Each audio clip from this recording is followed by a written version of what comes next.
Hello everyone, welcome to the round 4 preview.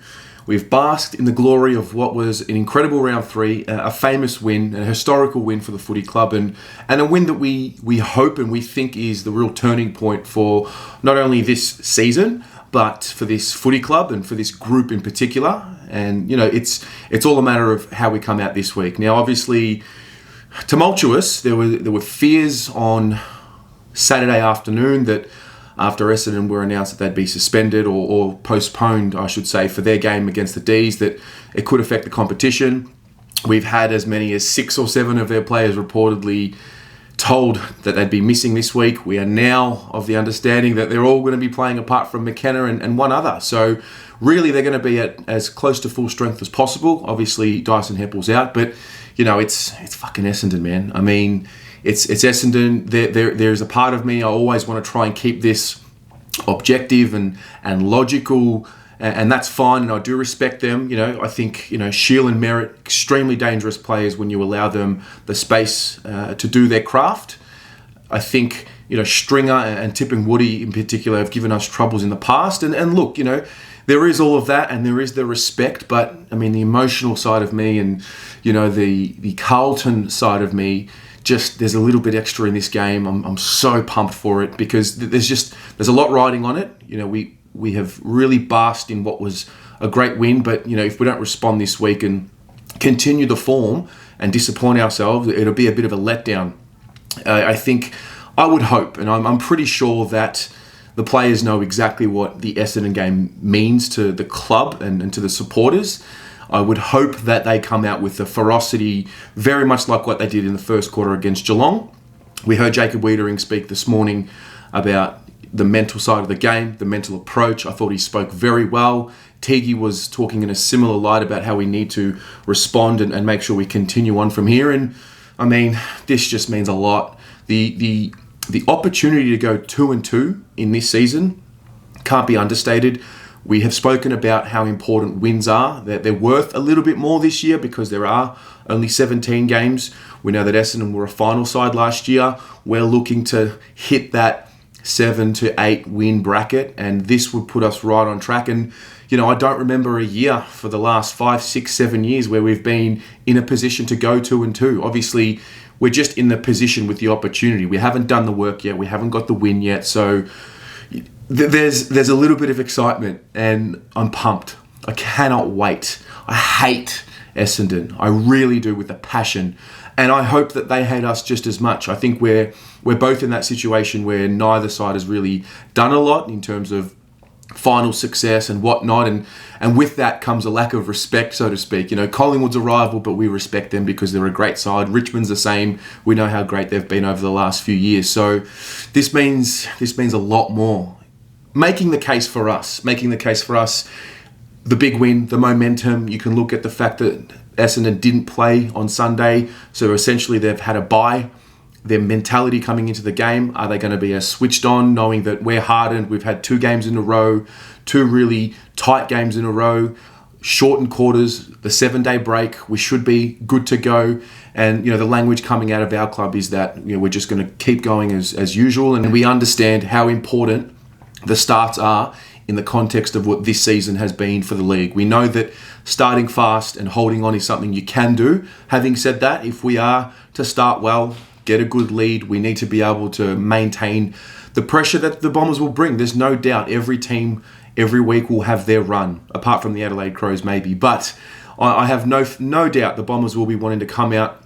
They'll be obviously very fresh. You could make the case that the break's been good for them just to freshen up a little bit more, and they've had a bit of a scare with a little bit of uncertainty. Are they going to be playing? Now they are playing at full strength. And for me, I want to play them at full strength because that's the real test.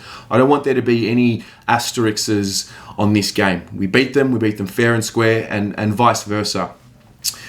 As I said before, Shield and Merritt, they're crucial. I've watched both of their games. I must say I've been pretty impressed with their ability to just grind it out, absorb the pressure and keep going. I don't expect this game to be a blowout. I expect this game to be tight. I expect the emotions to boil over.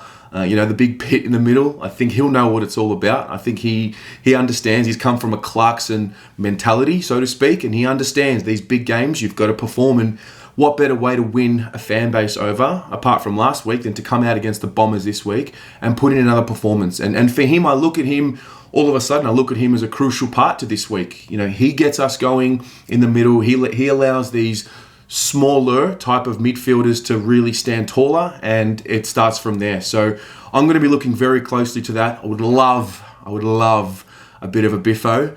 Maybe that's a little bit too emotional. Maybe I'm being a little bit eccentric, but this just means a lot. And I don't know if you watching feel the same, and if you just want to keep it, you know, all about the 4 points and it's just another game. But for me, it is so much more than just 4 points.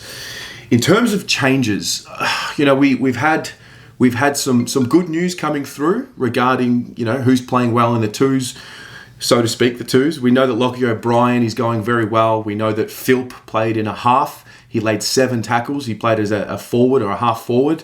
That's incredible in terms of the pressure that we want. And again, it forces the guys in the side at the moment to really perform. We were told that Matt Kennedy was best on ground. And again, he's staking his claim. So the other one as well is Zach Fisher. And, you know, for me, personally, he's definitely in our best 22.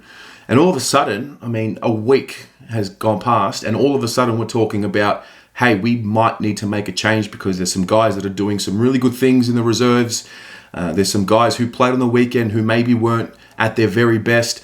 You know, Jack Noons has been floated up as a guy who could potentially come out. You know, for me, out of everyone, I think Fisher's too good to play in the twos.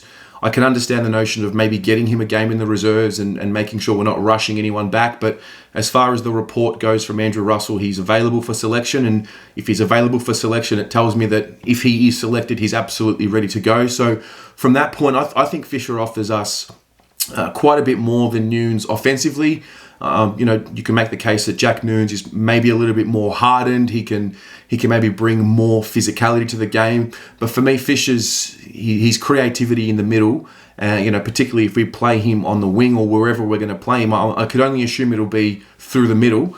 I think it's too much to leave him out if he's available. So I'd be keen to see Fish come back in. Maybe Jack Nunes comes out. I'm keen to see Setterfield stay in there. You know, he did provide the tackle pressure last week, which is important. He laid 6 tackles. We know his ability to win the ball is there. We know that he probably didn't win as much of the ball last week, but we also know the role that he played in that Geelong win. So, yeah, it's a tough one. I'm happy to keep Setterfield in.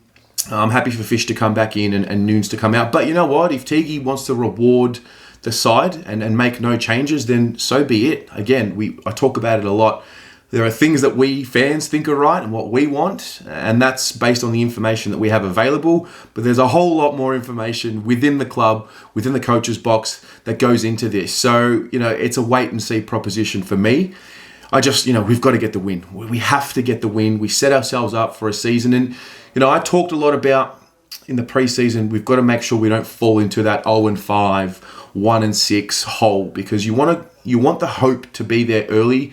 If we fall away at the end of the season and maybe just miss out on finals, I think, you know, it'd be disappointing if we have the opportunity to make it. But, you know, coming from where we've come from, knowing that we are on the improve, I would cop that. And this opportunity to put the season back on track, 50% win percentage. I mean, you know, we set ourselves up, we go to the Saints next week, and then we'll see what happens from there. You know, we don't know what's going to happen after this 4-week block. You know, it would look like we might be one of the teams who are going to be travelling to either WA or Queensland or the next hub. So we've got to get as many opportunities that we can in Victoria. You know, we're obviously very comfortable playing at the MCG and at Marvel. We know that the boys will be, you know, in the comfort of their own home. So there's that normality for them. So we have to make the most of it. I want to see us crack in from the beginning. I've got faith in them. You know, they showed what we can do last week. And, you know, we've set the bar now. What are we capable of? Well, we just beat Geelong in Geelong. But if we think about Geelong in Geelong too much, you know, we could get pants this week. The other side of things, you know, Essendon, this is, again, more of an emotional point. But Essendon, you know, last year, big win for them against us. You know, we were bleeding, obviously coming off that poor St Kilda showing. The pressure was mounting on Bolts, and Essendon was the win, or the loss for us, I should say, that was the final nail in the coffin. And, you know, that hurt, you know, for Essendon to be able to beat us and force us to go through what we went through that week, sacking the coach. And, you know, we looked pretty poor. It was a bit of a circus. The week before we had, I think the president had gone on Footy Classified and said, we're going to keep Bolts, we're going to stick with him, and then the 40-plus point loss, and we had to sack him. So I remember that. That sticks with me. The other thing as well, and I don't know if this gets spoken about within our club, but, that Essendon supporter who racially vilified Eddie Betts, boy, I just wish there were Essendon supporters in the crowd. I really do, because I would hope that there is a little bit of intrinsic motivation there to really, really make them pay for that.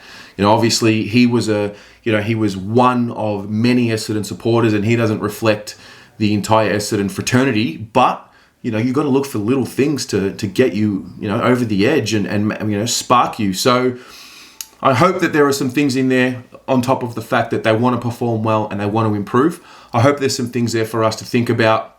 But what about you? What are you pumped for? How are you seeing this game? Who are your danger guys? And what do we have to do to beat Essendon? Is it just as simple as start well, play our game, do the basics right? Or, do you have a little bit more of an intensity about how you want us to go about it? Let me know in the comments below. This year is already flying by. We're almost a quarter of the way through. It's, I'm very grateful to be here and be talking footy and watching footy. I do want to be out there attending footy games, but, we've got to live in the moment and enjoy it for what it is. So let's have a chat about it. Go the Mighty Blues.